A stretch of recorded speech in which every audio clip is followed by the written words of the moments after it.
أعوذ بالله من الشيطان الرجيم بسم الله الرحمن الرحيم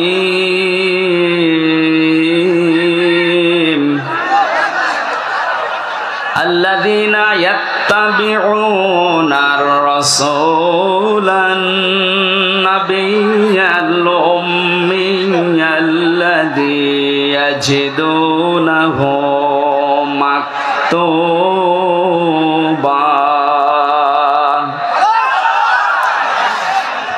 الذي يجدونه مكتوبا عندهم في التوراة والإنجيل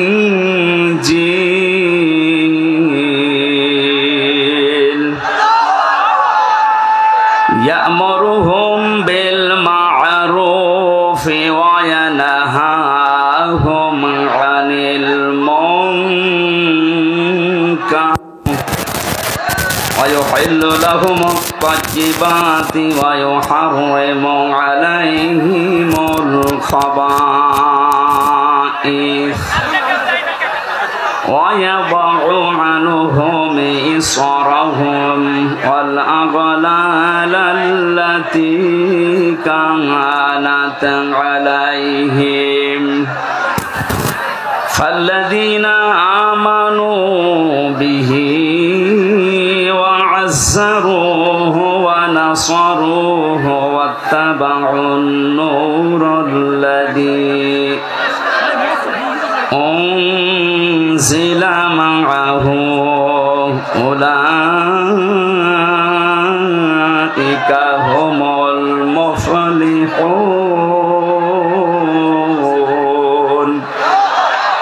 صدقت يا ربنا. عن أنس رضي الله عنه قال قال النبي صلى الله عليه وسلم الكيس من دان نفسه وعمل لما بعد الموت والعاجز من اتبع نفسه هواها وتمنى على الله رواه الترمذي. وقال تعالى في شأن رسوله إن الله وملائكته يصلون على النبي يا أيها الذين آمنوا صلوا عليه وسلموا تسليما اللهم صل على سيدنا مولانا محمد وعلى آل سيدنا مولانا জরে জরে বড়ি দরুদ ওহে মুমিন বসিয়া আমাদের দরুদ শোনেন নবীজি রওজা পাকে শুইয়া আল্লাহুম্মা সাল্লি আলা সাইয়্যিদিনা মাওলানা মুহাম্মদ ওয়ালা আলি সাইয়্যিদিনা মাওলানা মুহাম্মদ। আলহামদুলিল্লাহ, বাংলাদেশের ঐতিহ্যবাহী জেলা চুয়াডাঙ্গা জীবননগর থানার অন্তর্গত উথলি বাজার পাড়া কবরস্থান কমিটির উদ্যোগে নবম বাৎসরিক তাফসীরুল কোরআন মাহফিলের স্বনামধন্য সভাপতি বিশিষ্ট সমাজসেবক সাংবাদিক আমার শ্রদ্ধাভাজন ব্যক্তিত্ব অত্র এলাকার সুপরিচিত জনাব মোহাম্মদ আব্দুল্লাহ আতালাল্লাহু উমরাহু ওয়া বারাকাল্লাহু ফি হায়াতি সকলে বলেন আমিন। এতক্ষণ যারা আলোচনা রাখলেন এখানে অত্র এলাকার কৃতি সন্তান ইসলামিক চিন্তাবিদ শিক্ষাবিদ রাজনীতিবিদ শ্রদ্ধাভাজন বড় ভাই জনাব মাওলানা মহিউদ্দিন খতিব শানের হুদা কেন্দ্রীয় জামে মসজিদ। আলোচনা রেখেছেন ইসলামিক চিন্তাবিদ জনাব মাওলানা হোসাইন আহমেদ মাহফুজ চুয়াডাঙ্গা। উপস্থিত আছেন জীবননগর আলিম মাদ্রাসার সম্মানিত অধ্যক্ষ জনাব মাওলানা আব্দুল খালিক। বংশে বসা আছেন এই অত্র এলাকার সর্বজন শ্রদ্ধাভাজন ব্যক্তিবর্গ যারা। সামনে বসা মুসলমান ভাইরা, পর্দার আড়ালের সম্মানিতা মা এবং বোনেরা, প্রাণপ্রিয় চুয়াডাঙ্গাবাসী। আমি জানি এভাবে আপনারা কথা বলবেন, আপনারা বলতে থাকেন আমিও বলতে থাকি, নাকি? গণা আপনাদের হচ্ছে, কিন্তু ভাই কথা যে বলছেন তারই গণা হচ্ছে। আমরা এখন কোরআনে যেহেতু প্রবেশ করেছি, কথা বন্ধ করেন। দল মত জাতি বর্ণ ধর্ম নির্বিশেষে আজকের এই অনুষ্ঠান, যার মাধ্যমে আজকে দাওয়াতটা নিয়েছিলাম আপনাদের এলাকার ছেলে হাফেজ আবু বকর সিদ্দিক, এ মাহফিলের বরেণ্য সদস্য যারা নিজেদের শ্রম দিয়ে, সময় দিয়ে, অর্থ সম্পদ দিয়ে যারা এই জান্নাতের বাগান সাজিয়েছেন, সবাইকে নিয়ে আল্লাহর দরবারে শুকরিয়া জানাচ্ছি, যিনি আমাদেরকে কথা বলার শক্তি দিয়েছেন। কোরআনে কারীম জানিয়েছে খলাকাল ইনসান আল্লামাহুল বায়ান। আল্লাহ তাআলা বলেন আমি মানুষ বানিয়েছি, কথা বলার শক্তি দিয়েছি। আমাদের আল্লামাহুল বায়ানের উপরে চিন্তা ভাবনা করে আমরা পেয়েছি, বিজ্ঞান জানিয়েছে এই কয়েক ইঞ্চি কণ্ঠ দিয়ে আমরা কথা বলি। এক একটা কথা তৈরি হওয়ার জন্য 27টা স্তর পার করা লাগে। এগুলো সব আমার আল্লাহ তার ফেরেশতাদেরকে দিয়ে পার করিয়ে একটা করে কথা আমাদের মুখ দিয়ে বের করে দেয়। অথচ বাংলাদেশে দুঃখজনক হলেও সত্য, এ 15.5 বছর একটা অদৃশ্য শক্তি আমাদের এই কণ্ঠ নালী চেপে ধরেছিল। যারা আল্লাহর দেওয়া বাক শক্তিকে রুদ্ধ করে দিয়েছিল, আল্লাহ তাদেরকে আজ রুদ্ধ করে দিয়েছে। ফালাম্মা নাসুমা যুক্কিরু বিহি ফাতাহনা আলাইহিম আবওয়াবা কুল্লা শাই। সূরা আনআম 44 নম্বর আয়াতের প্রথম অংশে আছে আল্লাহ তাআলা বলেন, যখন তারা আমি আল্লাহর নির্দেশ, আমি আল্লাহর আদেশ ভুলে গেল, তখন তাদের নিয়ামত আমি আল্লাহ যত ছিল সব খুলে দিলাম। তাদের শান্তি, তাদের স্বস্তি, তাদের টাকা পয়সা, তাদের ক্ষমতা, দিন যত গেল আমি আল্লাহ বাড়িয়ে দিতে থাকলাম। আমরা 2006 সালের 28 অক্টোবরের পর থেকে পৃথিবীর ইতিহাস যারা পাল্টিয়েছিল এই দেশে, স্টাফ নিচে তো পানি আছে হাতের নাগালে, খুলে নিতে পারেন না তক্তা। ও মানুষগুলো বিরক্ত হয়ে বলছে ঠিক আছে, জীবনে আর পানি নেওয়ার জন্য আসবো না। নিচে যখন পানি আছে দেখি হাতের নাগালে, যে একটা তক্তা খুলে নিয়েছে। ওপরে আমরা যারা আছি, আমরা যদি বলি যে যা করছে করুক গা, লা ইলাহা ইল্লাল্লাহ, ওপরে যারা আছে একটাও বাঁচবে। নিচের মানুষগুলো এই বোকামি করে নিজেরা যেমন মরবে, ওপরে যারা আছে তারাও মরবে। কথা বলেন ঠিক কিনা? 15.5 বছরে আমরা নিশ্চুপ থাকতে পারতাম। আমার তো বাস্তব যতটুকু জ্ঞান আমি দেখেছি, এই 14টা দল বাদ দিয়ে বাংলাদেশে যত মানুষ আছে আমরা সব কিন্তু মাজলুম। কথা বলেন না কেন?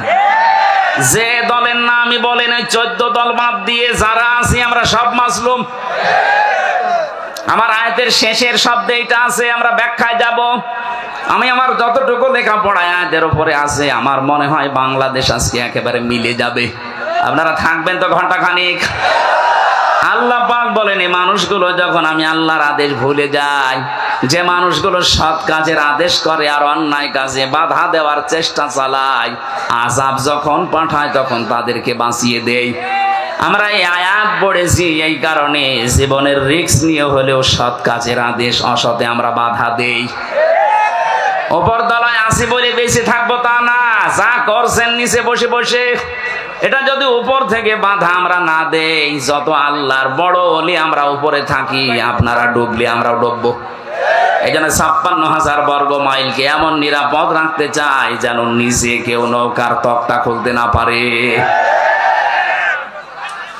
আজকে একজন উপদেষ্টার নাম নিয়ে সারা বাংলাদেশ না সারা বিশ্ব থেকে ঝড় উঠেছে, তাকে বাদ দেওয়া হোক। কেন? কারণ এই লোকটার 9টা দোষ বের হয়েছে। 1 নাম্বার, সে সমকামিতা প্রমোট করে। সে চায় যে পুরুষে পুরুষে বিয়ে হোক। এটা আল্লাহর নিষিদ্ধ কাজ। এক কথা বলে না কেন? আল্লাহ পাক বলেন যুজ্জিনা লিন-নাসি হুব্বুশ শাহাওয়াতি মিনান নিসা। পৃথিবীতে আমি কয়েকটা জিনিসকে মানুষের ভেতরে আকর্ষণীয়, লোভনীয়, সুশোভিত করে দিয়েছি। তার ভেতরে 1 নাম্বারে নারী। মেয়েদের প্রতি পুরুষের আকর্ষণ, এটা স্বাভাবিক। তৈরি করেছেন কে? আল্লাহর এই নির্দেশকে যারা ডাইভাইড করে এখন পুরুষে পুরুষে বিয়ে করতে চাচ্ছে, এইরকম মানুষকে যারা উপদেষ্টা বানিয়েছে, দেশের 16 কোটি মানুষ মানে না। এক কথা বলেন না কেন? আপনি বাইরের দেশেও খবর নেন, যাদের ঈমান আছে তারা এই লোককে মানতে পারে না। এটা যেহেতু শুধু তাফসীর মাহফিল না, এখানে সব দলের মতের ধর্মের লোক আছে, আমি জানি। এটা শুধুমাত্র এদেশে যারা মুসলিম দাবি করছে তাদেরও অনুষ্ঠান না। আপনি দেখবেন রাস্তা দিয়ে আসার সময় কত হিন্দু পর্যন্ত বউ ছেলে মেয়ে নিয়ে আসতেছে। হাদা বায়ানুল লিন্নাস হুদাল লিন্নাস। মানুষ কত বাচ্চা যারা বিবেচিত, আজকের এই অনুষ্ঠান তাদের জন্যে। সুতরাং আমার সামনে এখন এই 10,000 20,000 মানুষ না, আমি 18 কোটি মানুষের দায়িত্ব নিয়ে বলছি, তাড়াতাড়ি অবিলম্বে এই শয়তানকে আপনারা বাদ দিন। কার নাম বলতে চাই আপনারা বুঝে ফেলেছেন? এক কথা বলেন না কেন? আমরা চাই ওনাকে যেন না রাখা হয়। সবগুলো আমার বলা দরকার নেই, একটাই যেহেতু বলেছি, উনি আল্লাহর নিষিদ্ধ কাজ, নারী পুরুষের আকর্ষণ নষ্ট করে নিজের স্ত্রীকে দিয়ে পর্যন্ত সিনেমা বানিয়েছে, ব্যাচেলার। আপনি দেখবেন 3rd পারসন সিঙ্গুলার নাম্বার। এই সমস্ত সিনেমাগুলো আমি নিজে উপন্যাসে পড়েছিলাম বিশ্ববিদ্যালয় থাকাকালীন। এখন দেখি ওইগুলো দিয়ে সিনেমা বানিয়েছে, যেগুলো পরকীয়া প্রেম উস্কে দেয়। ওনার স্ত্রীকে দিয়ে এই সিনেমা বানিয়ে উনি মানুষের ভেতরে পরকীয়া প্রেম, এটা আল্লাহর নিষিদ্ধ কাজ। কথা বলে না কেন? পরকীয়া প্রেম যেটা, এটা নিষিদ্ধ কাজ না?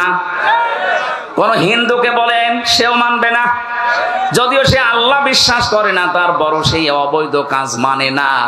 আপনি মুসলিম নামধারী কি সুন্দর সুন্দর শব্দ দিয়ে নাম বানিয়েছে, মোস্তফা, সরওয়ার, ফারুকি, প্রত্যেকটাই অর্থবোধক নাম। প্রথমটা আমার নবীর নাম মোস্তফা, সরওয়ার আমার নবীর নাম, ফারুকি বিশ্ব নবী মুহাম্মদ রাসূলুল্লাহর সাহাবী হযরত ওমর ফারুকের নাম।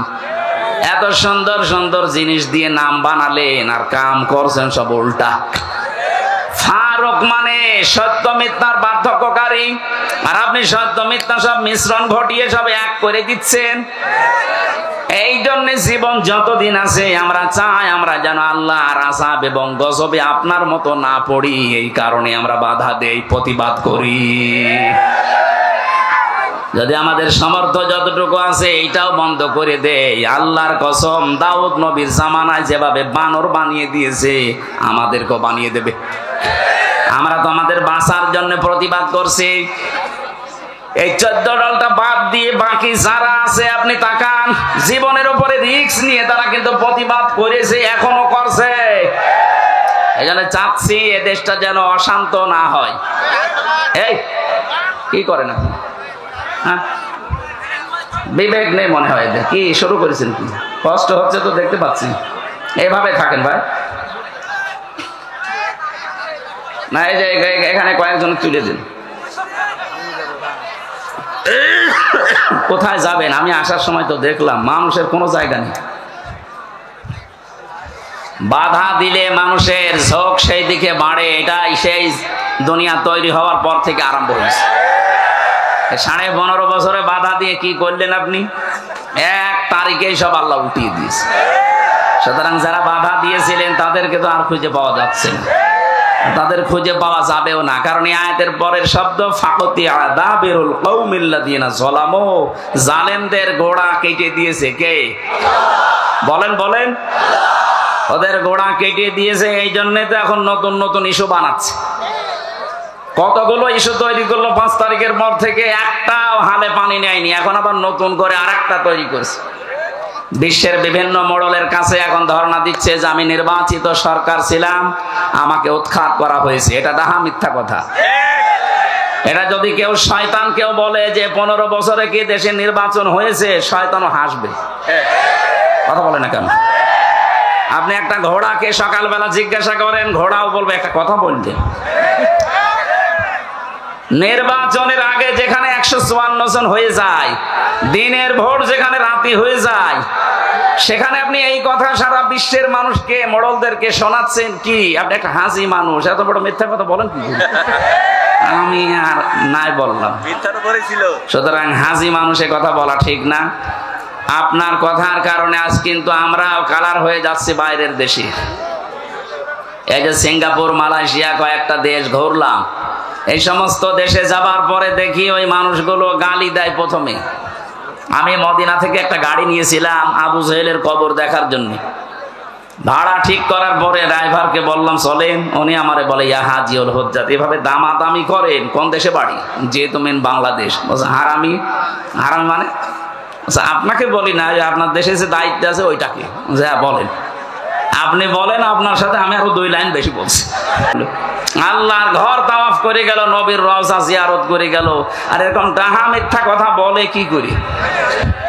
15.5 বছরে এই দেশে নির্বাচন হয়নি, এটা কি ওয়াজ করার প্রয়োজন আছে? এদেশে সবাই জানে। বিশ্বের মোড়লদের এই মিথ্যা কথা বলে এখন আর বোঝানো যাবে না, তারাও জানে। এদিকে তাকান ভাই। আল্লাহ তাআলা বলেন আমি নির্বাচিত করি। চুয়াডাঙ্গাবাসী, নির্বাচিত করি আমি। এ কথা কার? সূরা হজ 78 নম্বর আয়াতের মাঝে আছে, ওয়াজতাবাকুম, আমি তোমাদেরকে নির্বাচিত করি। নির্বাচিত করা হয় যে পদ্ধতির মাধ্যমে, ওই পদ্ধতির নাম নির্বাচন। নির্বাচন ছাড়া নির্বাচিত করা যায়? বলেন বলেন। তা আপনি যে বলেন যে আমি নির্বাচিত, নির্বাচন তো হয়নি, আপনি কিসের নির্বাচিত? এই ষড়যন্ত্র বন্ধ করার জন্য খুব ভালোভাবে যারা দায়িত্বে আছেন তাদেরকে বলছি, তাড়াতাড়ি করে একটা সম্মানজনক সময় নিয়ে, এই নতুন নতুন করে উপদেষ্টা না বানিয়ে খুব তাড়াতাড়ি করে এই দেশে একটা নির্বাচিত সরকারের হাতে দেশটা ছেড়ে দিন। তাহলে ওদের এই দুর্বিসন্ধি সব নস্যাৎ হয়ে যাবে। কারণ জালেম বিদায় নিয়েছে দেশ থেকে, মুনাফিক কিন্তু এখনো অনেকে আছে। এরাও তলে তলে জালেমদের সাথে বিভিন্ন আতাত করছে, এই কারণে জালেমরা এত সাহস পাচ্ছে। যেন আপনাদের আহ্বান জানাচ্ছি, যা করেছেন, যা করা হয়েছে, এটা যদি এখন ক্ষমা পেতে চান, একটা পদ্ধতি মাত্র বাকি আছে, তাছাড়া কোনো পদ্ধতি নেই তাদেরকে মাফ করার। আমি ওইটা বলি, তারপরে তাফসিরে যাচ্ছি নাকি বলেন। নবীজির কাছে একটা মহিলা এসেছে, যুবতী মেয়ে, বলছে হে রাসূল আমি জিনা করে ফেলেছি। 3 বার বলার পরে নবীজি বলেন কথা কাউকে বলবা না, সেই পেয়ে যাও। মেয়েটা বলে না, আপনি আমাকে মুক্ত করেন, জিনার এই অপরাধ থেকে আমি মুক্ত হয়ে দুনিয়া থেকে বিদায় নিতে চাই। এই অপরাধ নিয়ে আমি আল্লাহর দরবারে যেতে চাই না, কারণ আমি নিজে কোরআন পড়ি, কোরআন বুঝি, শয়তানের ধোঁকায় নফসের জালে কাজটা করে ফেলেছি, যৌবনের তাড়নায়। কিন্তু আমি এখন ক্ষমা পেতে চাই, মাপ পেতে চাই, মুক্ত হতে চাই, পরিত্রাণ পেতে চাই।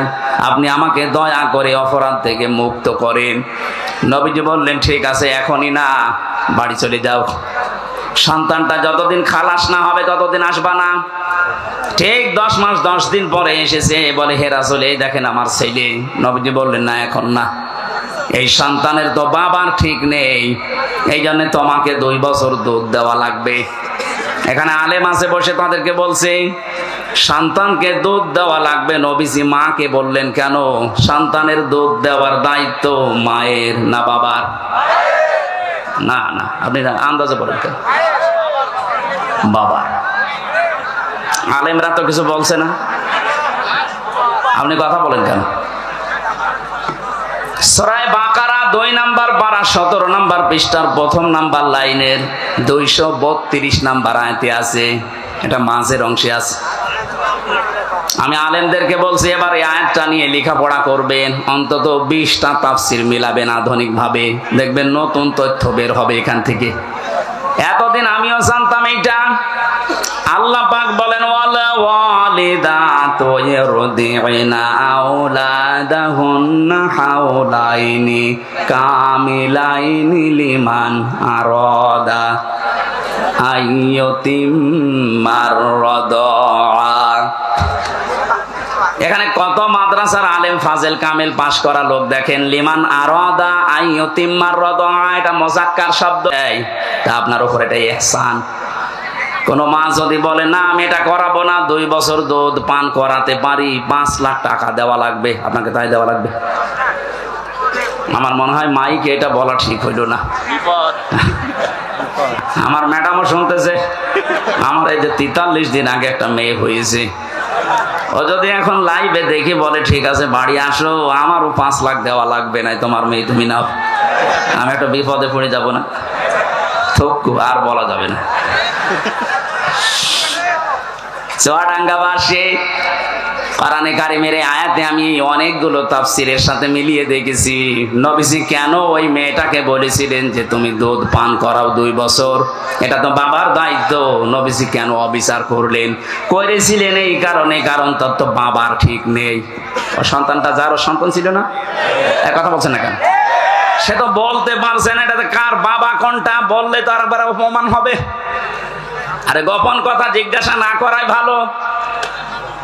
সূরা মায়েদার ভেতরে আছে লা তাসআলু আন আশিয়া ইন তুবদা লাকুম তাসুকুম, এই আয়াতের ব্যাখ্যায় দেখবেন যে কথা বললে আপনাকে সরাসরি অপমান মনে করা হয়, এরকম কথা আপনি ওর সামনে বলবেন না, গোপনে বলবেন। বাস্তবে আমি নবীজির এই কথাকে মিলিয়ে দেখেছি, বিশ্ব নবী তাকে এই কারণে বলেন নাই, বললেন ঠিক আছে দুধ পান করাও 2 বছর। 2 বছর পরে এসেছে শক্ত একটা খাবার নিয়ে, নবীজি বললেন ছেলেটা এক সাহাবীর আন্ডারে দিয়ে দাও, মেয়েটাকে বুক পর্যন্ত মাটির ভেতরে গেড়ে দাও, পাথর নিক্ষেপ করো। হযরতে খালিদ ইবনে ওয়ালিদ বলেন আমি এত জোরে একটা পাথর নিক্ষেপ করলাম, দেখি নাক দিয়ে ফেটে রক্ত বের হয়ে আমার শরীরে লেগেছে। ভৎসনা দিলাম, রাগ করলাম, গালি দিলাম, অপমান বোধ হলো আমার কাছে, যেরকম একটা নাপাক মহিলার রক্ত আমার শরীরে। নবীজির কানে কথাটা যাবার পরে বিশ্ব নবী বললেন খালিদ থামো, এ কথা বলবা না, আমি নবী তুমি নবী না, আমি যা দেখি তুমি দেখতে পাও না, আমি যা শুনি তুমি শুনতেও পাও না, আমি যা জানি তুমি জানো না। আমাকে জিবরাইল এই কথা জানিয়েছে, এই মহিলার যে আকাঙ্ক্ষা আকুতি, এই মহিলার যে অনুশোচনা, যে তাওবা, যে কাজটা সে দুনিয়ায় করে গেল, এটা আল্লাহর এত বেশি পছন্দ হয়েছে, দুনিয়াতে কোন জালেমও যদি এইভাবে তওবা করে আল্লাহ তাকেও মাফ করে দেবে। 15.5 বছরে যারা জুলুম, অত্যাচার, নির্যাতন, মানুষের দোকান বন্ধ করে দিয়েছেন, মানুষের বাড়ি ঘর ভেঙে দিয়েছেন, চাঁদাবাজি করেছেন, খুন গুম মিথ্যা মামলা মিথ্যা সাক্ষী দিয়ে মানুষের জীবন নষ্ট করে দিয়েছেন, আয়না ঘর পর্যন্ত বানিয়েছেন, কথা বলেন না কেন? আমি মাত্র 10 দিন ছিলাম মাটির নিচে, তাই আমার জীবন অতিষ্ঠ হয়ে গিয়েছিল, অথচ আমি দেখেছি ওখানে কেউ 8 বছর 10 বছর 14 বছর পর্যন্ত আছে। এত বড় বড় নখ হয়ে গেছে, চুল দাড়ি গপ মনে হচ্ছে জঙ্গল থেকে বেরিয়ে এসেছে। আমার 10 দিনের পেছনে এই মাজার এত ব্যথা, এখনো পর্যন্ত 60 হয়ে বসলে আমারও ব্যথা যায় না। মুফতি ফখরুল আমার সাথে ছিল, আমাকে বলছিল ভাই আপনার সাথে কি করা হয়েছে আমি জানি না, আমার এই পায়ের ভেতর দিয়ে হাত দিয়েছিল, এইভাবে হাত দিয়ে সামনে যে লোহার ব্যারিকেড এই জায়গায় টাঙিয়ে দিয়েছে, এরপরে দিয়েছে ওই জায়গায় হ্যান্ডকাপ লাগিয়ে। আরে 5 মিনিট 10 মিনিট না, 24 ঘন্টা এভাবে তালা লাগানো থাকে। 1.5 মিনিট থেকে 2 মিনিট সময় দেয় টয়লেট করার জন্য। সকালে কয়েকটা পচা ছোলা দেয়, দুপুরে যে খাবার দেয় মনে হচ্ছে কেউ মাখিয়ে দিয়েছে, খেলে খান, না খেলে ফেলে দেন। কেউ তো জানে না দুনিয়ায় যে আপনি বেঁচে আছেন কিনা। এই যে এত বড় বড় নখ দিয়ে মানুষ দেখলাম দেওয়ালের সাথে খুশিয়ে খুশিয়ে লিখে রেখেছে মোবাইল নাম্বার, নিচে ছোট করে লিখেছে ভাই যদি কেউ বাইরে যেতে পারেন এই নাম্বারটা একটু বলবেন যে আমি বেঁচে আছি। এখনো পর্যন্ত জালেমরা বলে আমরা কি করেছি মানে এটা মানুষের কাজ। রিমান্ডে যারা আমার দায়িত্বে ছিল, মাঝে মাঝে ভাবতাম আল্লাহ এই মানুষগুলো বাইরে যে এরা সংসার করে কি করে, এদের কি বিবেক মরে গেছে নাকি? এরকম কঠিন অবস্থায় একটা মানুষকে 24 ঘন্টা 3 বছর 5 বছর 8 বছর 10 বছর 14 বছর রেখে দিয়েছে। শোয়া কি জিনিসও জানেই না, এটা যে কোন বছরও বলতে পারে না, এটা কোন মাস চলছে ওর জানা নেই, এটা কি বার কয়টা বাজে ও কিচ্ছু জানে না। এটা 5 দিন না জানলে তো আপনার খারাপ লাগবে, আর 14 বছর লোকটা জানেই না এটা দুনিয়া না কোন জায়গা। 24 ঘন্টা অন্ধকার। এই কঠিন পরিস্থিতি যারা তৈরি করেছিলেন, যারা এর সাথে জড়িত, এখন যদি তারা বলে আস্তাগফিরুল্লাহ, আল্লাহ মাফ করে দাও, হবে? আরে ভাই, আপনি তো আল্লাহর কাছে অপরাধ করেননি, আপনি অপরাধ করেছেন হামজার কাছে। আপনার কারণে আমার মেয়েটা আমার এখনো পর্যন্ত চেনে না। 3টা বছর আপনি ফাঁসির কন্ডেম ছেলে আমারে রেখে দিলেন। কি করেছিলাম বলেন তো? আমি আপনার মেয়ের দিকে তাকিয়েছি, আর আপনার যে মেয়ে ও কি তাকানোর মতো না? যে মেয়ে ও কি তাকানোর মতো? আমি তাকাবো ওইদিকে কোন কারণে? কয়েকদিন আগে আমার মামলা সব খারিজ হয়ে গেছে, আদালত কর্তৃক প্রমাণিত যে আমি নির্দোষ, আমার কোনো দোষ নেই। এই নির্দোষ মানুষটার উপরে আপনি এই অত্যাচার করলেন। 11 ঘন্টা আমার মা বাবা আর শ্বশুর শাশুড়ি স্ত্রী কষ্ট পাবে জন্য আমি বলি নাই। কালো কাপড় দিয়ে আমার চোখ বেঁধে দিয়ে, পেছনে হ্যান্ডকাপ লাগিয়ে, ডান্ডা বেড়ি দিয়ে পার মাজার সাথে দড়ি দিয়ে 11 ঘন্টা মাটির নিচে আমারে টাঙিয়ে রেখেছে। আমি জানি না যে কোন ওয়াক্ত নামাজ চলছে, আন্দাজে 4 ওয়াক্ত নামাজ পড়েছিলাম ইশারায়। নামাজের কথা বললে শুধু গালি দেয়, যে নামাজ পড়লে যদি কিছু হয় আমার হাত থেকে আপনারা নিয়ে যাকতো। দেখেছেন কি কথা? কি বলবেন তারে বলে? আল্লাহরও ভুল ধরে। আমি তো হামজা ছোট মানুষ, আল্লাহরও ভুল ধরে।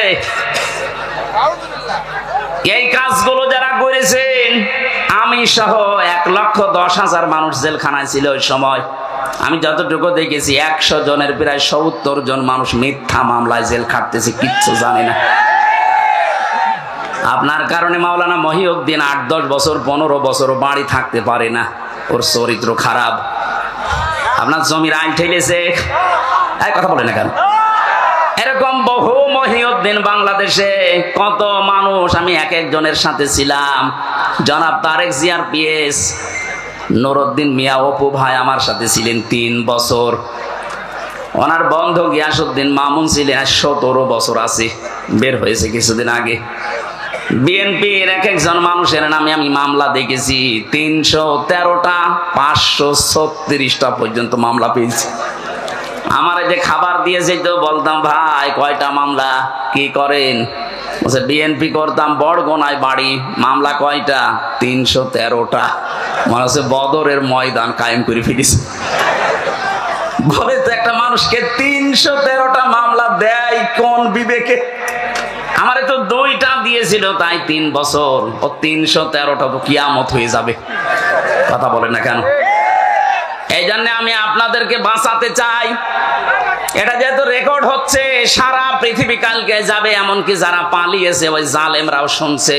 আপনারা যদি এখনো পর্যন্ত মাপ পেতে চান, শুধু আস্তাগফিরুল্লাহ হবে না, যার কাছে যে ধরনের অপরাধ করেছেন আগে তার কাছে যে মাপ চাবেন, তার ক্ষতিপূরণ দেবেন, এরপরে পড়বেন আস্তাগফিরুল্লাহ। এই কথা বলেন না কেন? এই হাদিসের অর্থ যদি না বুঝে থাকেন, আপনার এই ওয়াজ শুনতে আসা, তাফসীর শুনতে আসা ব্যর্থ। বুঝেছেন কিনা বলেন তো? কিভাবে মাপ চাইতে হবে আমি পদ্ধতিটা বললাম। নবীজি কি ওই মহিলাকে বলতে পারতেন না, যাই হয়েছে হয়েছে, তুমি আস্তাগফিরুল্লাহ গোপনে পড়ে নাও? বলতে পারতেন না? কিন্তু বলেননি, ওনাকে শাস্তি দিয়ে তারপরে বলেছে এবার আস্তাগফিরুল্লাহ পড়ো। আজ আপনারা 15.5 বছরে যা করেছেন, পৃথিবীর ইতিহাস পাল্টিয়ে ফেলেছেন। সুতরাং এখন শুধু আস্তাগফিরুল্লাহ পড়লেই হবে না, আপনাকে ফিরে আসার জন্য যার কাছে অপরাধ করেছেন তার কাছে স্বীকার করা লাগবে। এবং স্বীকার করলেই হবে না, এই 15.5 বছরে তার যে ক্ষতি করেছেন ওই ক্ষতিপূরণ দেওয়া লাগবে। আপনি আপনার কারণে বহু মানুষ ব্যবসা করতে পারে নাই, চাকরি পায় নাই। এই কথা বলেন এখানে।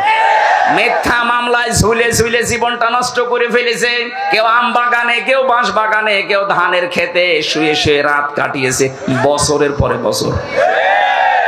এত কিছু করার পরে আপনি এখন আস্তাগফিরুল্লাহ পড়বেন আর আল্লাহ আপনাকে মাফ করে দেবে, কি ইয়ার কি নাকি? আশা করছে আপনি হাদিসের অর্থ বুঝে ফেলেছেন এবং যারা শুনছে ওই জালেমরাও বুঝেছে। বাঁচতে যদি চান এই মহিলার মতো তাওবা করেন। এবার আমি একটা তথ্য বলছি, সূরা ফুরকান 68 নাম্বার আয়াত। এই পৃথিবীতে 3টা অপরাধের সাথে যারা জড়িত থাকবে এই মানুষগুলোর শাস্তি হবে ডবল। কয়টা? আরো জোরে বলেন। এটা কিন্তু ক্লাস চলছে, ক্লাসে যদিও এভাবে কথাবার্তা হয় না, আপনারা বেশি বলছেন। ক্লাসের মতো জবাব দেবেন। 3টা অপরাধ করলে শাস্তি দেবে কয়টা? ডবল। জোরে বলেন কয়টা? এখন আপনি দেখেন তো এই 3 অপরাধ আপনার ভেতরে আছে কিনা। ওয়াল্লাযীনা লা ইয়াদউনা মা'আল্লাহি ইলাহান আখারা। আল্লাহ পাক বলেন যারা আমি আল্লাহর সাথে অন্য কাউকে ডাকে, এই যে মা'আল্লাহ, আল্লাহর সাথে অন্য কাউকে যারা ডাকে, এটা বাংলাদেশ, ভারত আর পাকিস্তানে বেশি। আমরা এই দেশগুলোতে আল্লাহকে ডাকি না তা না, আল্লাহর জিকিরও চলছে, কিছুক্ষণ পরে দেখি আল্লাহর পাশাপাশি অন্য কাউকে ডাক দেয়। ইয়া আলী বাবা, শাহ আলী বাবা, কেল্লা বাবা, ফতে বাবা বলছে। কথা বলছে না কেন? সে যেই করুক সে যেন শুধরে নেয়। আল্লাহর সাথে অন্য কাউকে ডাকা, আরো জোরে বলেন, আরো জোরে বলেন। এমনকি আল্লাহর নামকে কেউ ইলহাদ করতে পারবেন না, পরিবর্তন করে ফেলবেন না। ওয়াদারুল্লাযীনা ইলহাদুনা ফি আসমাই, সূরা আরাফ 9 নাম্বার পারা 13 নাম্বার পৃষ্ঠা 4 নাম্বার লাইনের 180 নাম্বার আয়াতের মাঝে আছে। আল্লাহ পাক বলেন আমার নামকে তোমরা ইলহাদ করবা না, উলট পালট করবা না, ছোট বড় করবা না। আজ যারা কালেমাকে লা ইলাহা ইল্লাল্লাহ পুরা কালেমা না পড়ে শুধু হালকা লা ইলাহা লা ইলাহা হবে, বলেন বলেন, শুধু ইল্লাল্লাহ ইল্লাল্লাহ হবে। আপনাকে পরিপূর্ণ করা লাগবে। তাম্মাত কালিমাতু রাব্বিকা সিদকা ওয়া আদলা। আল্লাহ বলেন আমার কালামটা পরিপূর্ণ করে দিয়েছি। আপনি কোথায় পেয়েছেন যে শুধু লা ইলাহা লা ইলাহা বলা লাগবে? এই জন্য আল্লাহর নামকে কেউ যদি ইলহাদ করে, পরিবর্তন করে ফেলে, আল্লাহ বলেন তাদের সাথে তোমরা ডাকবা না আমাকে। এরপরেও যদি বলেন আমার বাবা বলেছে, যান বাবার সাথে জাহান্নামে যান। এর চাইতে শক্ত কথা আমার জানা নেই। আমি আপনার বিবেকের উপরে কড়া নাড়লাম, এরপরও যদি কারো বিবেকে কাজ না করে জানতে হবে ওর বিবেকের উপরে কুকুরে পোশাক করিস। ও বলছে ঠিক। তাহলে আজকে থেকে সিদ্ধান্ত নিয়ে যাবেন এই মাহফিলে এসে আল্লাহর সাথে অন্য কাউকে আমি আর ডাকবো না, এমনকি রাসূলুল্লাহকে না। রাসূলুল্লাহর নামে জিকির করা জায়েজ নেই। যারা না বলছে ইয়া রাসূলুল্লাহ ইয়া রাসূলুল্লাহ জিকির করেন, আপনি শিরক করছেন। জিকির হবে কার নামে? দরুদ হবে রাসূলুল্লাহর নামে। সোহেল চৌধুরী নায়ক, নাম শোনেননি?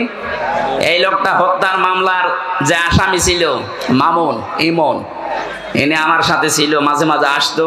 ও ভেতরেও এরকম মস্তান। ও দেখতাম ফজরের আগে আমরা যখন তাহাজ্জুদ পড়তে উঠি ওই সময়, এখন বের হয়েছে 25 বছর পরে বের হলো, ওই সময় দেখেছে উনি জিকির করছে উঠে ইয়া রাসূলুল্লাহ ইয়া রাসূলুল্লাহ। কি গো? একদিন বললাম ভাই আপনি এই জিকির করেন মানে? বলছে মহাব্বতে। না, এটা মহাব্বতের জিকির না, আপনি শিরিক করছেন। এই আয়াত দিয়ে তাকে আমি বুঝিয়েছিলাম আল্লাযীনা লা ইয়াদউনা মা'আল্লাহি ইলাহান আখার। আল্লাহ পাক সাথে ডাকছেন, আল্লাহর সাথে সাথে আপনি অন্য কাউকে ডাকতে পারবেন না। ওর পরে দেখলাম তার কয়েকদিনের ভেতরে এই জিকির বাদ দিয়ে আল্লাহর 99টা নাম মুখস্থ করে ফেলেছে। তখন পাঁচে মাসে জিকির করতো, ইয়া রহমান ও ইয়া রহিম ও ইয়া গফফার। হ্যাঁ, এটা করেন।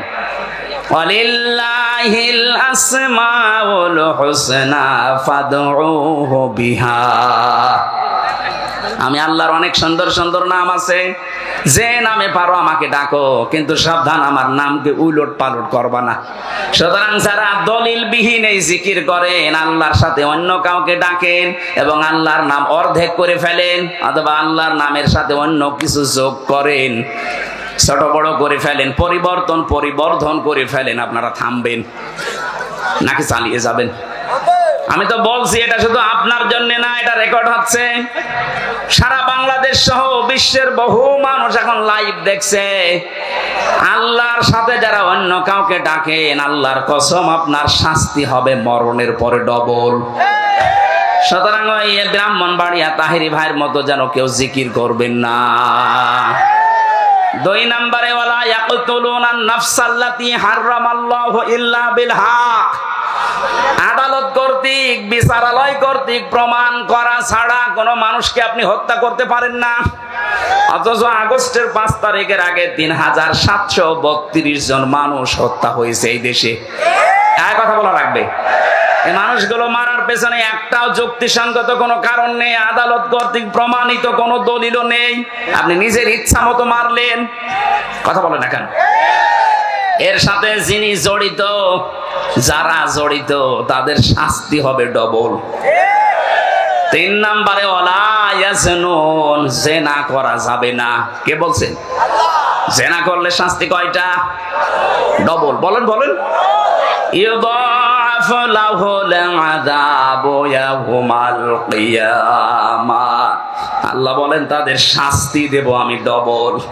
ও চুয়াডাঙ্গাবাসী, বিবেকটা খুলে, বিবেকের কানটা একটু এদিকে দেন। আজ আমরা যাদেরকে আদালতে তুলছি, দেখতে পাচ্ছি এই মানুষগুলোর সব সারা জীবনটা জিনা দিয়ে ভরা। এতদিন পর্যন্ত যাদের নামে মিথ্যা মামলা দিয়ে, জেনার তহমত দিয়ে জেলে আটক করেছিল, ফাঁসি দিয়েছিল, ওই মানুষগুলোর জীবন পবিত্র। এক কথা বলেন না কেন? আপনি তাকান, যাদের বিরুদ্ধে জেনার তহমত দিয়েছিল, ব্যভিচারের দোষ দিয়েছিল, তারা কিন্তু এখন বেকসুর খালাস পেয়ে গেছে, তারা মুক্ত। আদালত কর্তৃক প্রমাণ হচ্ছে তাদের ওই অপরাধের সাথে যুক্ত তারা না, রাজনৈতিক প্রতিহিংসার কারণে তারা এটার শিকার। কিন্তু এখন যাদেরকে দেওয়া হচ্ছে, এদের সব ভিডিও ক্লিপ আছে। এক কথা বলেন না কেন? কালকে আমি জামালপুরে ছিলাম, জেলা জামালপুর, ওই যে টাকলা মুরাদ, 6 মিনিট 32 সেকেন্ডের একটা অডিও ক্লিপ ফাঁস হয়ে গিয়েছিল। এই কারণে তার মন্ত্রিত্ব শেষ, তার এমপিগিরি শেষ, বাকি আরটা বললাম না। অথচ এখন যারা আছে দেখেন, প্রত্যেকের 8 মিনিট 10 মিনিট 1 ঘন্টা পর্যন্ত এদের চরিত্র কোথায় সব ভিডিওই দেখা যাচ্ছে। জেনা করলে শাস্তি ডবল হয়, আর এদের পুরাটা জীবনই জেনা। দরবেশ বাবা পর্যন্ত অন্যের স্ত্রী নিয়ে এসে আল্লাহর রাস্তায় চালাচ্ছে। বলেন আপনি কাকে বিশ্বাস করবেন? আর বাকি দরবেশের যদি এই হাল, বাকি তো সব আল্লাহর রাস্তায় চলে গেছে। এই জন্য জেনার ধারে কাছে যাওয়া পর্যন্ত নিষেধ। আর এগুলো লাইসেন্স শুরু করেছিল আল্লাহ, এই কারণে এভাবে শক্ত করে ধরেছেন। তাহলে এই মহিলার উদাহরণ দিলাম আমি হাদিস দিয়ে, এই কারণে আজ হাজারো মানুষ মনে করছে যা করেছি, অন্তত এখন কিছু মানুষ যারা আত্মীয় স্বজন আছে এদের সাথে মিলে মিশে আস্তাগফিরুল্লাহ পড়েনি, না আপনার মাফ হবে না। আপনি ধরা তো খাবেনই, যদি মাফ পেতে চান এই মহিলার মতো তওবা করেন। এই 15.5 বছরে যাদের ক্ষতি করেছেন তাদের ক্ষতিপূরণ দেবেন, তাদের কাছে মাফ চাবেন। তারা যদি মন থেকে বলে ঠিক আছে যা মাফ করে দিলাম, এবার আপনি আস্তাগফিরুল্লাহ পড়বেন। আমার এই কথার অর্থ বুঝেছেন কারা? তারা শুধু হাত তোলেন তো, আন্দাজে না, আমি কিন্তু জিজ্ঞাসা করবো। এবার হাত অনেক নেমে গেছে। আলহামদুলিল্লাহ, আজকের মাহফিল সাকসেস। আল্লাহ আমাদের তৌফিক দিন কোরআনে কারিমের আয়াতগুলো বোঝার। বলেন আমিন। দ্বিতীয় নাম্বার, আমরা যারা এখানে এসেছি তাফসীরুল কোরআন মাহফিলে তাফসীর শোনার জন্য, সূরা আরাফ 206টা আয়াত ছিল, একটা মাত্র আয়াত পড়েছি, 157 নাম্বার আয়াত। আমাকে আল্লাহ যতটুকু জ্ঞান দিয়েছে আয়াতের উপরে, আমি যতটুকু স্টাডি, যতটুকু লেখাপড়া করেছি, আমি সেই আকারে কথা বলার চেষ্টা চালাচ্ছি। আল্লাহ তৌফিক আমাকে যেন দান করেন। জবান খুলে সকলে বলেন আমিন। এবার আপনি একটু তেলাওয়াত করেন ভাই। আউযু বিল্লাহি মিনাশ শাইতানির الشيطان الرجيم بسم الله الرحمن الرحيم الذين يتبعون الرسول النبي الأمي الذي يجدونه مكتوبا إلى آخر آية কোন সূরা বললাম বলেন বললাম না ক্লাস চলছে আরাফ শব্দের শাব্দিক অর্থ পরিচিত হওয়া আরাফ মানে কি এটা জান্নাত জাহান্নামের মাঝে একটা প্রাচীর বানাবেন আল্লাহ এই প্রাচীরের উপরে কিছু মানুষকে আল্লাহ দাঁড় করিয়ে দিবেন এই প্রাচীরের নাম আরাফ নাম কি নবীজি সাহাবীদের সামনে বলছিলেন এই প্রাচীরের উপরে আল্লাহ যাদেরকে দাঁড় করাবে এদেরকে জাহান্নামেও দেবে না জান্নাতেও দেবে না সাহাবী প্রশ্ন করলেন হে নবী এদেরকে জান্নাতে দেবে না কেন নবীজি বললেন এদেরকে আল্লাহ জান্নাত দিচ্ছে না এই কারণে কারণ এরা দুনিয়ায় ভালো ভালো অনেক কাজ করেছে কিন্তু মা বাবার সাথে খারাপ আচরণ করতো বাংলার মুসলমানেরা খুব সেনসিটিভ বিষয় এটা আপনি যত ইবাদত বন্দেগী করেন বৈধ কোনো কারণে যদি মা বাবা অসন্তুষ্ট হয়ে থাকে আপনি কিন্তু ওই প্রাচীরের উপরে দাঁড়িয়ে থাকবেন কথা বলেন না কেন কয়েকদিন আগে আমি নীলফামারী কিশোরগঞ্জ গিয়েছিলাম ওখানে একটা বৃদ্ধাশ্রমে নিয়ে গেল দেখার জন্য যে দেখি কিছু মার বাবা এই লাইনে বসে আছে প্রায় 40 জনের মতো তাদের চোখের দিকে তাকিয়ে দেখতে পেয়েছি এই মানুষগুলোর সন্তান আদি অনেক বড় বড় জায়গায় আছে আমি জিজ্ঞাসা করেছিলাম কয়েক জায়গায় কিন্তু এই মানুষগুলোকে সব এখানে রেখে গেছে মাসে মাসে খরচ দিয়ে যায় চিন্তা করেন যে মানুষের 10 তলা বিল্ডিং 5 তলা বিল্ডিং এর মালিক 4-5টা ফ্ল্যাটের মালিক এক একজনের 8টা 10টা করে রুম আছে বাড়িতে কিন্তু মার বাবার থাকার জায়গা নেই মা বাবার দিকে তাকালেই মনে হচ্ছে এরা সন্তানের জন্য বরদোয়া দিচ্ছে বলেন নাউজুবিল্লাহ যাদের মা বাবা আমি ওখানে দেখেছি এই সন্তানগুলো যদি 14 বার হজ করে আসে আল্লাহর কসম এরা জান্নাত পাবে না ওরা ওই প্রাচীরে দাঁড়িয়ে থাকবে আমাদের কপাল যেন এরকম না হয় কথা বলেন না কেন যতগুলো সন্তানের কারণে তার মার বাবা বৃদ্ধাশ্রমে থাকে বাংলাদেশে এখন বৃদ্ধাশ্রম প্রায় 168টার উপরে নীলফামারীর কিশোরগঞ্জ একটা থানা সেখানে এতগুলো মানুষ পড়ে আছে বছরের পর বছর আছে অনেকে খবর নেয় না শুধু মাঝে 2 বছর 3 বছর পর একটা চিঠি পাঠায় মা কেমন আছো একটা কথা হইল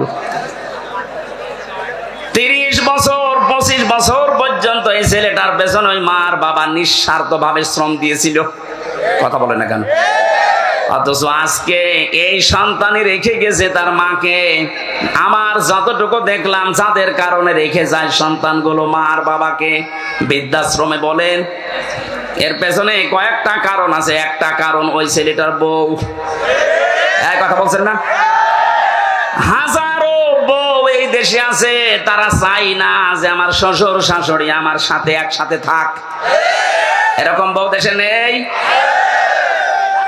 সম্মানিত মা বোন আমি জানি হাজার হাজার মা বোন আপনাদের চাইতে ডবল ওরা বিভিন্ন জায়গায় বসে আছে আমি সবাইকে এক মনে করে কথা বলছি আমার ঈমান থেকে বলছি সাবধান আপনি শুধু নামাজ পড়ে রোজা রেখে কালো বোরকা পরে জীবনও জান্নাত যেতে পারবেন না তিরমিজি শরীফের হাদিস আল্লাহর নবী বলেন যে এই মহিলার ভেতরে 4টা কাজ পাওয়া যাবে ওই মহিলাকে আমার আল্লাহ জান্নাতের 8টা দরজায় খুলে দেবে যে কোন দরজা দিয়ে যেতে পারবে ও জান্নাতে কেউ বাধা দেবে না জোরে বলেন সুবহানাল্লাহ এক নম্বরে ইদা নাজারা ইলাইহা সাররাতুহু যখন তার স্বামী তার দিকে তাকাবে তখন সে স্বামীকে আনন্দ দেবে ওয়াইদা গাবা আনহা হাফিজাতুহু যখন স্বামী থাকবে না বাইরে চলে যাবে তখন নিজের পরিবারে পরিবেশে নিজের ইজ্জত আবরু নিজের স্বামীর সম্পদ আর সন্তানকে হেফাজতে রাখবে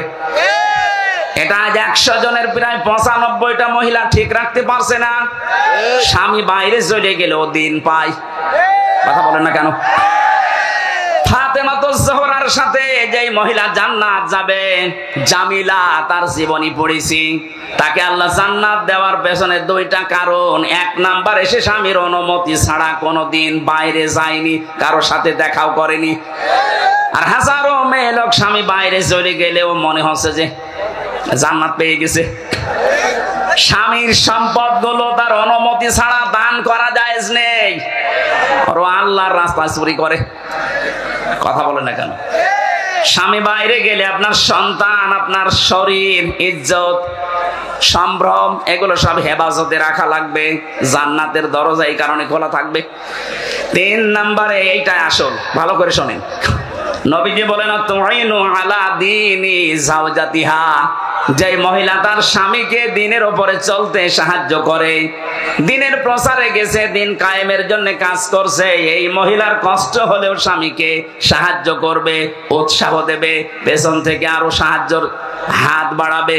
কিন্তু হাজারো মহিলা এটা করে তো না, আরো বাধা দেয়। এই কথা বলছে না কেন?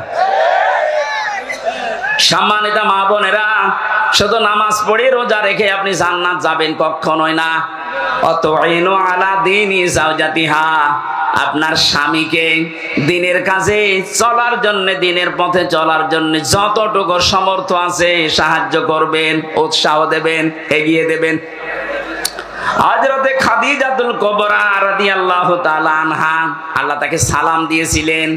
পৃথিবীতে এই 2 জন মহিলার জীবনী পেয়েছি, আল্লাহ নিজে সালাম পাঠিয়েছেন। একজন হযরতে আসিয়া, 2 নম্বরে হযরতে খাদিজা। আসিয়াকে আল্লাহ সালাম দিয়েছিলেন তার স্বামীর অত্যাচারের কারণে, খাদিজাকে আল্লাহ সালাম দিয়েছিলেন তার স্বামীর ভালোবাসার কারণে। জোরে বলেন আল্লাহু আকবার। খাদিজাকে আল্লাহ সালাম পাঠালেন তার স্বামীর মহব্বত, ভালোবাসার কারণে। নবীজি বলেন, আমি যত রাতে আসি, যতবার আসি, খাদিজাকে কোনোদিন আমি ঘুমন্ত অবস্থায় পাইনি। যখনই এসেছি শুধু একটা বার ডাক দিয়েছি, সঙ্গে সঙ্গে খাদিজা আমার জন্য দরজা খুলে দিয়েছে। জিজ্ঞাসা করতাম, কেন এ কাজ করো, ঘুমাতে পারো না? খাদিজা আমাকে প্রতিবার শুনিয়েছে, স্বামী আমার, আমি জানি আপনি দিনের কাছে বাইরে থাকেন, দিনের প্রচারে, দিনের প্রসারের জন্য আপনার পেছনে 24 ঘন্টা মানুষ লেগে আছে, কখন কোন ক্ষতি হয়ে যায় এই টেনশনে আমার তো ঘুম আসে না। আপনি যখন আসবেন পরিশ্রান্ত ক্লান্ত শরীর নিয়ে, আপনি বারবার ডাকবেন, আমি যদি আরামে ঘুমিয়ে থাকি উঠতে দেরি হয়ে যাবে, বেয়াদবি হতে পারে। এই কারণে যতক্ষণ না আসেন ততক্ষণ পর্যন্ত ঘুম লাগলো আমি বিছানায় না ঘুমিয়ে দরজার সাথে হেলান দিয়ে ঘুমাই। স্বামীর এই মহাব্বত দেখে আমার আল্লাহ তাকে সালাম পাঠিয়েছিলেন দুনিয়ায়। আর আমরা স্বামীর সাথে এমন আচরণ করি, সালাম তো দূরের কথা, আল্লাহ গজব পাঠায়। কথা বলেন না কেন? বিশ্ব নবী এত বেশি পরামর্শ দিয়েছিলেন তার মেয়ে ফাতেমাকে, ডাক দিয়ে বলতেন, মা, 4টা মেয়ের ভেতরে তোমাকে সবচাইতে বেশি ভালোবাসি আমি। এতদিন আমার বাড়িতে ছিলে, যত কিছু মনে লেগেছে, কাজকর্ম তুমি করতে পেরেছো। আজকে একটা নতুন পৃথিবীতে তোমারে পাঠালাম আলীর কাছে। সাবধান, শরীয়ত সম্মত কোনো বিধান নিয়ে আমার জামাইয়ের সাথে বার্গেনিং করবা না। শরীয়তের ভেতরে থেকে যদি আমার জামাই হযরতে আলী কোনো বিষয়ে তোমার উপরে মন খারাপ করে, এই অবস্থায় যদি তোমার মরণ হয়ে যায়, আমি নবী হয়ে বলছি তোমার জানাজায় বাবা হয়েও যাব না। আজ বাংলার বাবাগুলো যদি এইভাবে সতর্ক করতো, বাংলাদেশে ডিভোর্স হইতো না, সংসারে তালাক পড়তো না। কথা বলেন না কেন? আপনার মেয়েটাও দুনিয়ায় জান্নাতের একটা পরিবেশ পেত। আপনি নিজের পরিবার যেমন জাহান্নাম বানিয়ে রেখেছেন, আপনার মেয়েটার পরিবারও জাহান্নাম বানিয়ে দিচ্ছেন। আপনি আদর্শ বাবা না, আপনাকে বাবা হওয়া লাগবে মুহাম্মদুর রাসূলুল্লাহর মতো। আমার কথা ছিল, আপনার স্বামী যতক্ষণ বাইরে থাকবে দিনের কাজে, মানবতার কাজে, আপনাকে সাহায্য করা লাগবে, তাকে সহযোগিতা করা লাগবে, উৎসাহ দেওয়া লাগবে। আপনি যদি বাধার কারণ হয়ে দাঁড়ান, জান্নাত আপনার জন্য ব্যারিকেড হয়ে দাঁড়াবে। 4 নম্বরে, বেশি স্বামী যা আদেশ করে ওটা যদি জায়েজ হয়, স্বামী যেটা চায় ওটা যদি জায়েজ হয়, স্বামী যেটা পছন্দ করে ওটা যদি জায়েজ হয়, আপনার জীবন থাকতে ওটা মানা লাগবে। এই 4টা কারণ পেয়েছি আমি তিরমিজি শরীফে। এখানে যত মহিলা এসেছে 5 ওয়াক্ত নামাজ রোজার রমজানের রোজার পাশাপাশি আমার আল্লাহ 4টা কাজ তাদেরকে করার তৌফিক দেন, বলেন আমিন। জীবননগরবাসী, আরাফ নামক স্থানে মা বাবার সাথে বিয়াদবি করার কারণে আপনি দাঁড়িয়ে আছেন। নবীজি বলেন এরা জাহান্নামেও যাচ্ছে না। সাহাবী বললেন কেন? নবীজি বলেন এই মানুষগুলো আর যাই করুক না কেন দুনিয়াতে এরা ইসলামী আন্দোলন করতো, ইসলাম কায়েম করার জন্য এরা চেষ্টা চালাতো। এই দুনিয়াতে ইসলাম কায়েম হোক এই জন্য সর্বাত্মক চেষ্টা চালিয়েছে। কায়েম হয়নি ওর দোষ নেই, ও তো চেষ্টা করেছে। এই জন্য ওকে আমি আল্লাহ জাহান্নামে দেব না। সূরা সফ 10 নম্বর আয়াতের দলিল আছে। এটা থেকে প্রমাণ পাওয়া যায় যারা দিন কায়েমের জন্য চেষ্টা চালাবে তাদের আর যাই হোক জাহান্নামে যাওয়া লাগবে না। কিন্তু অশনি সংকেত এইটা হাদিসের শেষে কিন্তু আর বলা নেই যে কোথায় যাবে। বলেন তো আপনি জাহান্নামে গেলেন না, জান্নাতও যেতে পারলেন না। আরাফ নামক এই প্রাচীরের উপরে যদি আমরা কেউ দাঁড় হয়ে পড়ি, আমাদের মতো কপাল খারাপ কারো আছে? এরা যা করবেন চিন্তা ভাবনা করে। আল্লাহ পাক এই সূরার ভেতরে একটা আয়াতে ঘোষণা দিচ্ছেন, আল্লাযীনা ইয়াত্তাবিউনার রাসূলা। এই আয়াতের ভেতরে আমি 13টা কাজ পেয়েছি, একটু খেয়াল করে শুনবেন। কাজ আছে এর ভেতরে 13টা। 6টা কাজ। 1 নম্বরে আছে পরিচিতি, 2 নম্বরে আছে সকল ন্যায় এবং অন্যায়ের আদেশ আর নিষেধ, 3 নম্বরে পবিত্র বস্তু হালাল করা, 4 নম্বরে অপবিত্র বস্তুগুলো হারাম করা, 5 নম্বরে বোঝা চাপানো বোঝা এবং বন্ধন যেটা সেটা থেকে আল্লাহ মুক্ত করে দেওয়া, 6 নম্বরে উৎকর্ষ সাধন করা মানব জীবনের। এই যে 6টার পরে আমার আল্লাহ এই আয়াতের শেষের দিকে জানিয়েছেন যে নবী আর রাসূল তোমাদেরকে পাঠালাম, তার দায়িত্ব ছিল দুনিয়ায় 3টা। তোমাদেরকে কিয়ামত পর্যন্ত এই 3টা দায়িত্ব পালন করা লাগবে। তার প্রতি ঈমান আনতে হবে, সম্মান করা লাগবে, সাহায্য করা লাগবে, সহানুভূতি দেখানো লাগবে। তার প্রতি যে আলো আমি পাঠিয়েছি তার মানে কোরআন শরীফ, এইটার উপরে অনুসরণের মাধ্যমে জীবন চালাতে হবে। শেষের শব্দ হচ্ছে উলাইকা হুমুল মুফলিহুন, এরা সফল কাম। এবার আসেন আমরা আয়াতের ব্যাখ্যায় যাই। 1 নম্বরে আল্লাযীনা ইয়াত্তাবিউনার রাসূলা, যারা অনুসরণ করছে করবে। ইয়াত্তাবিউনা এটা মুজারে, বর্তমান ভবিষ্যৎ প্রেজেন্ট ফিউচার। যারা অনুসরণ করছে এবং করবে কার? রাসূল, নবী, উম্মি, 3টা পরিচয় দিয়েছেন। এই একটু খেয়াল করে শোনা লাগবে এটা। আল্লাহ পাক যার অনুসরণ করার জন্য আমাদের সবাইকে আদেশ দিচ্ছে, তার পরিচয় কয়টা বললাম? 3টা। আরো জোরে বলেন কয়টা? 1 নম্বরে তিনি রাসূল, 2 নম্বরে তিনি নবী, 3 নম্বরে তিনি উম্মি। এখন রাসূল কাকে বলে, নবী কাকে বলে, উম্মি কাকে বলে?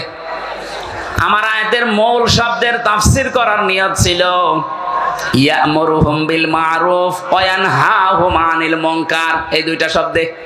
বাকিগুলো আপনারা তাফসিরে ফি জিলালিল কোরআন, ইবনে কাসির, মারিফুল কোরআন, তাফসির হাক্কানি, এই 4টা তাফসিরে থেকে আমার আজকের আলোচনা। এগুলো একটু দেখে নিয়েন, আরো বিস্তারিত জ্ঞান পাবেন। এমন রাসূলের পরিচয় দিয়ে আল্লাহ অনুসরণ করার কথা বললেন, তার প্রথম পরিচয় তিনি মুহাম্মদ ইবনে আব্দুল্লাহ না, তিনি রাসূল।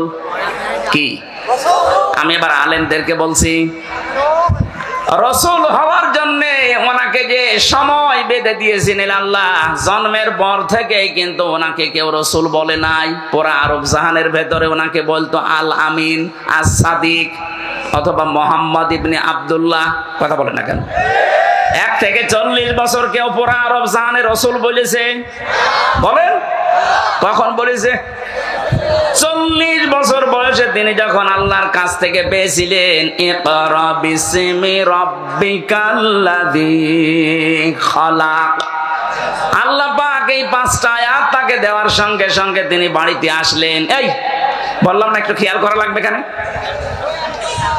বাড়িতে আসার পরেই বললেন জাম্মিলুনি জাম্মিলুনি ইয়া খাদিজা, আমাকে ঢেকে দাও, আমি ভয় পেয়েছি।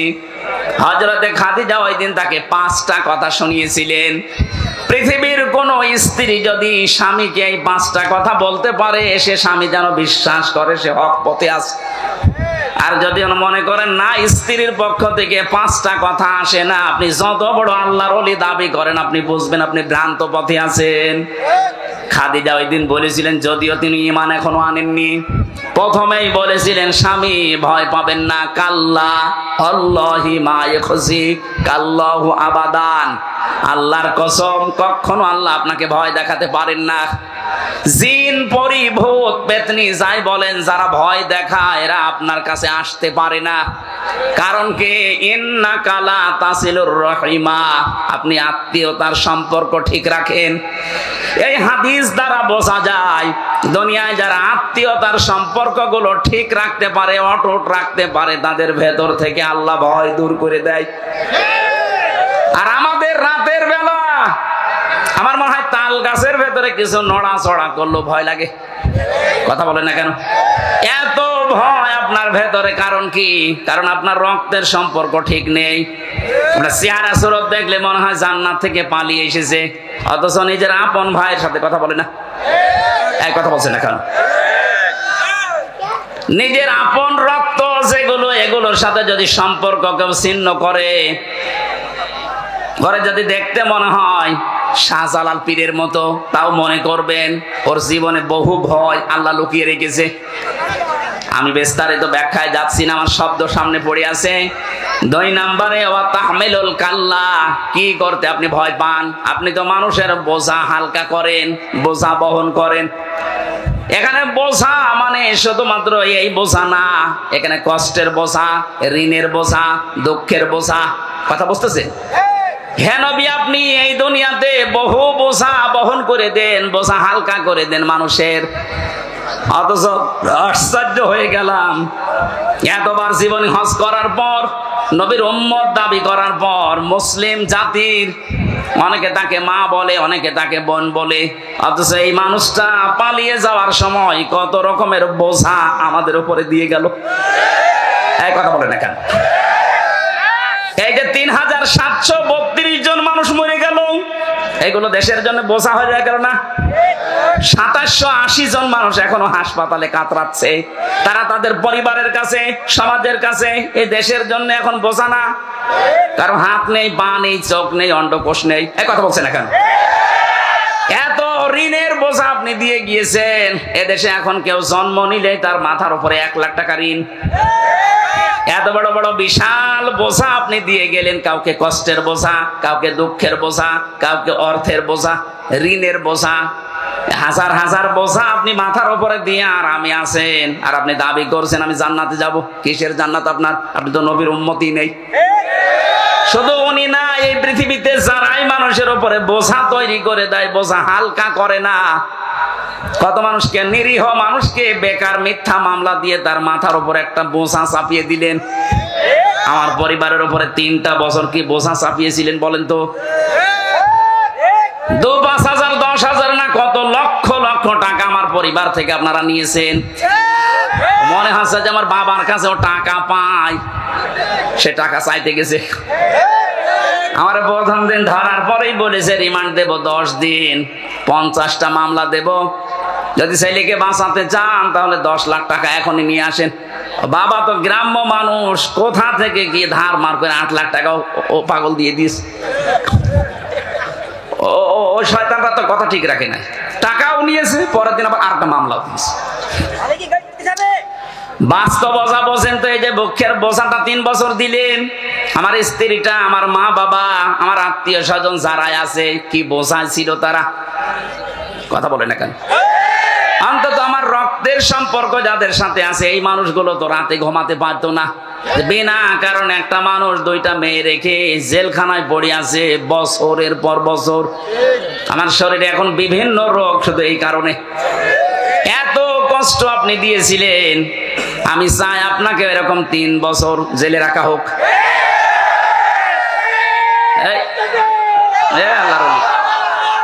ঠিক আছে, বসেন বসেন।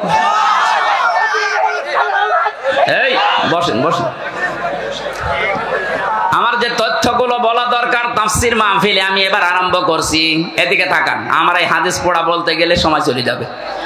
দ্বিতীয় নম্বরে আমি পেয়েছিলাম রাসূলুল্লাহ যেই দিন হয়েছিলেন ওই দিন থেকে তিনি যতদিন দুনিয়ায় জীবিত ছিলেন এই 23 বছর, এই 23 বছরের 13 বছরের জীবন শুনতে অনেক মানুষের আগ্রহ আছে এখনো। আমি যদি এখন ওই 23 বছরের ভেতরে 13 বছরের মক্কার জীবনী বলি, কত মানুষ এখানে চোখের পানি ফেলে কাঁদবে। কিন্তু ওই রাসূলুল্লাহ তার 23 বছরের 13 বছর বাদ দিলে এখনো থাকে 10 বছর। বলেন বলেন, এই 10 বছরে তিনি প্রেসিডেন্ট ছিলেন। প্রেসিডেন্ট কি এমনি হয়ে গেছেন? কিছু করা লাগেনি। ওই কথাগুলো বলতে গেলে তখন কিছু মানুষের মন পাওয়া যায় না, বলো হুজুর এবার রাজনীতি হচ্ছে। আমার মনে হয় নবীজি যদি এখন বেঁচে থাকতো শয়তান নবীজিকে এটা বলতো। সুতরাং আপনি ভুল বুঝবেন না, আমি আপনাকে বাঁচাতে চাই। আশা করছি আপনি এই বুঝটা নিয়ে যাবেন। এমন রাসূলকে অনুসরণ করার কথা বলা হচ্ছে যার রাসূলুল্লাহর বয়স শুধু এই 10 বছর 13 বছর না, পুরা 23 বছর। কথা বলেন না কেন? তাকে অনুসরণ করা লাগবে কি শুধু 13 বছর? আরো জোরে, কয় বছর? 23 বছর। আগের 23 বছর তিনি হিলফুল ফজল গঠন করার মাধ্যমে কাটিয়েছিলেন। 17 থেকে 40 এই 23 বছর। বাকি 23 বছর কোরআনে কারীম হাতে নিয়ে তিনি এমন বিপ্লব ঘটিয়েছেন, কিয়ামত পর্যন্ত এইরকম বিপ্লব কেউ ঘটাতে পারবে না। জোরে বলেন সুবহানাল্লাহ। বিশ্ব নবী যেমন বলেছিলেন খায়রুল কুরুনি করনি, আমার যুগ শ্রেষ্ঠ যুগ। হয়তো সেরকম সেই শ্রেষ্ঠ যুগ এই পৃথিবীতে আর হবে না, কিন্তু শান্তির যে সমাজ তিনি প্রতিষ্ঠা করেছিলেন ওই নমুনা দেখানো যাবে। যারা হজে যায়, এই যে মাওলানা মহিউদ্দিন, আমার শ্বশুর এবং মাওলানা সুলতান সাহেব যাচ্ছে, ওখানে প্রবেশ করার আগেই দেখবেন একটা আয়াত আমরা পড়ি, অমাং দাখলাহু কানা আমিনা। কোন মানুষ যদি এই কাবা শরীফের এরিয়ার ভেতরে আসে, আল্লাহ বলেন আমি তাকে নিরাপত্তা দিয়ে দেই। এই আয়াতটা কার?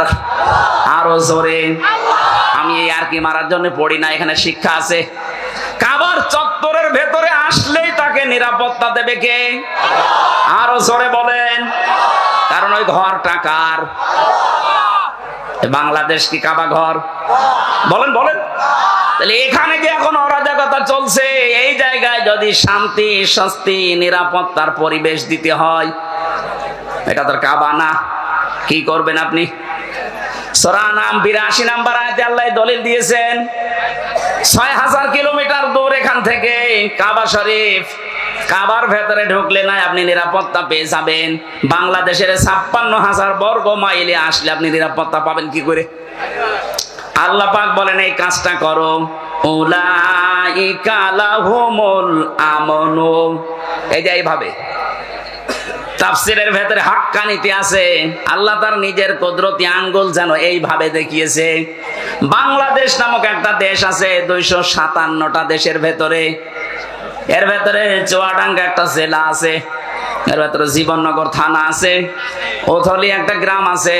এই বাজারের ময়দানে যারা কোরআন শুনছে, আল্লাহ ঠিক যেন তার হাত এইভাবে দেখাচ্ছে যে উলাইকা, এই মানুষগুলো, উলাইকা লাহুমুল আমনু, এদেরকে আমি নিরাপত্তা দিতে চাই। এরাই নিরাপত্তার হকদার। কারা? এর আগে আল্লাহ কয়েকটা গুণ দিয়েছেন, আল্লাযীনা আমানু ওয়া লাম ইয়ালবিসু ঈমানাহুম বিযুলমিন। পৃথিবীর ময়দানে যারা ঈমান এনেছে, ঈমান আনার পরে তাদের ঈমানের সাথে যারা জুলুমকে মিশ্রণ করে নাই। এখানে জুলুম মানে শিরিক। জুলুম মানে কি? সুতরাং আমরা যদি এই বাংলাদেশে আমাদের ঈমান যায় আছে, ঈমানের সাথে যদি শিরিক মিশ্রণ না করি, জুলুম মিশ্রণ না করি, এই দেশটা আল্লাহ কাবা শরীফের মতো নিরাপত্তা দিয়ে দেবেন। আমি আশা করি কথা বুঝতে পেরেছেন। সুতরাং বাংলাদেশ সামনে যদি আমরা নিরাপত্তা দিতে চাই, আর্মি দিয়ে, বিডিআর দিয়ে, পুলিশ দিয়ে, র্যাব, সীতা, কোবরা দিয়ে হবে না। এদেশকে নিরাপত্তা দিতে হলে শিরিক মুক্ত করা লাগবে, জুলুম মুক্ত করা লাগবে।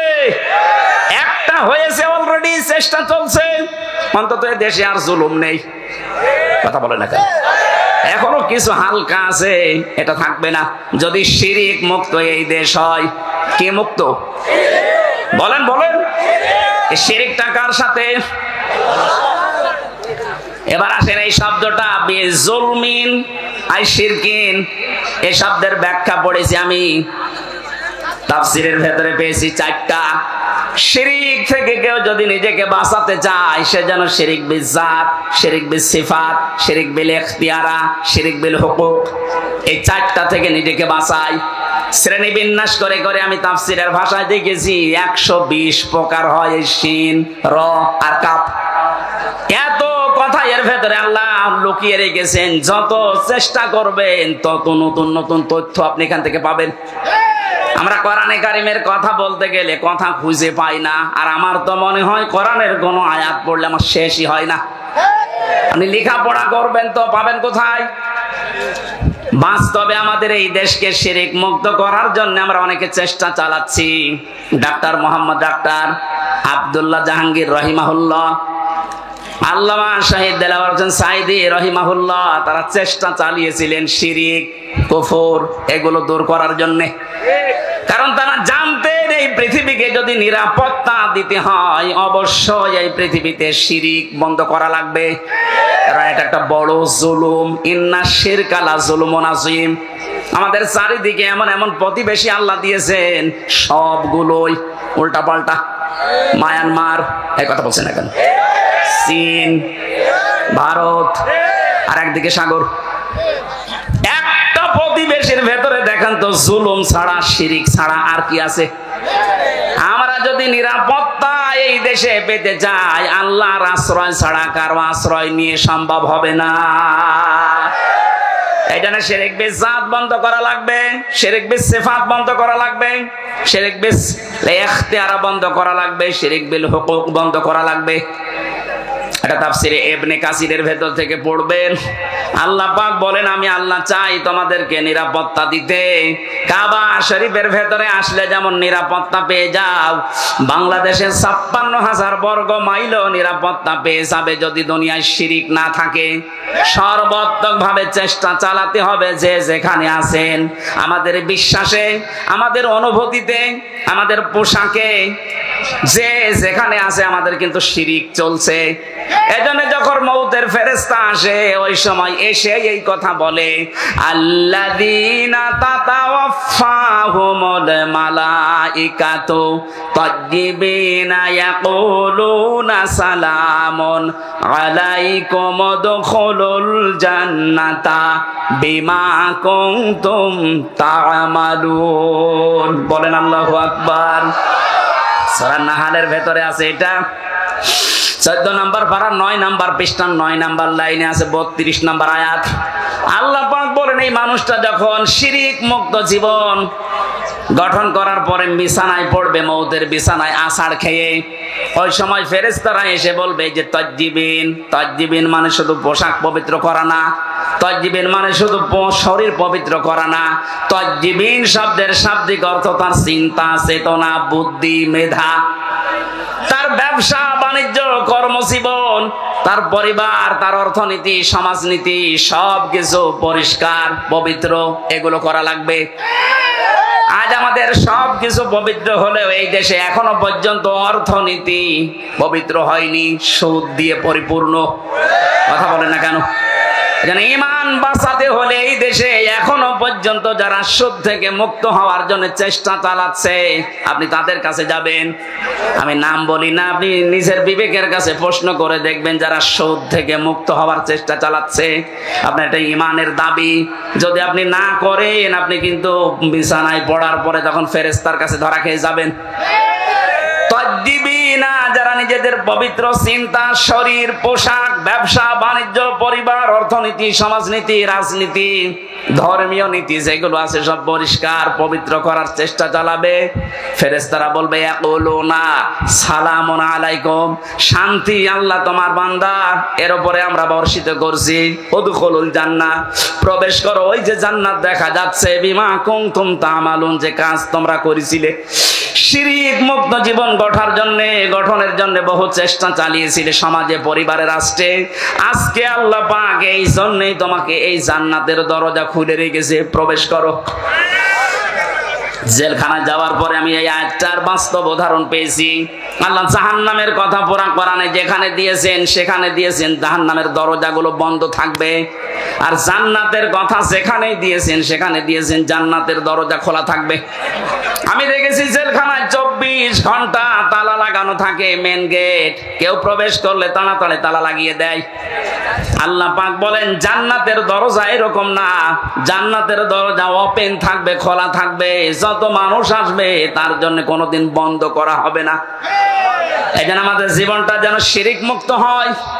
কাবা শরীফের মতো বাংলার 56,000 বর্গ মাইল আন্তর্জাতিক বিশ্বের যে চক্রান্ত চলছে, বিশেষ করে আমাদের প্রতিবেশীদের, সব কিছু থেকে যদি নিরাপত্তা পেতে চাই, অবশ্যই আমাদের এই বাস্তব জীবনটা জুলুম এবং শিরিক মুক্ত করা চাই।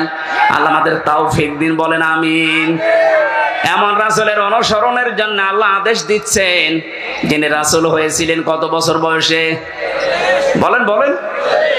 এই যে তাবলীগ জামাতের ভেতরে দুই দল মারামারি করছে, সবাই বলছে আমরা নবীওয়ালা কাজ করছি না। নবীওয়ালা কাজ হবে তখন যখন তিনি দেখেন নবী হয়েছিলেন। কত বছর বয়সে? আরো জোরে বলেন।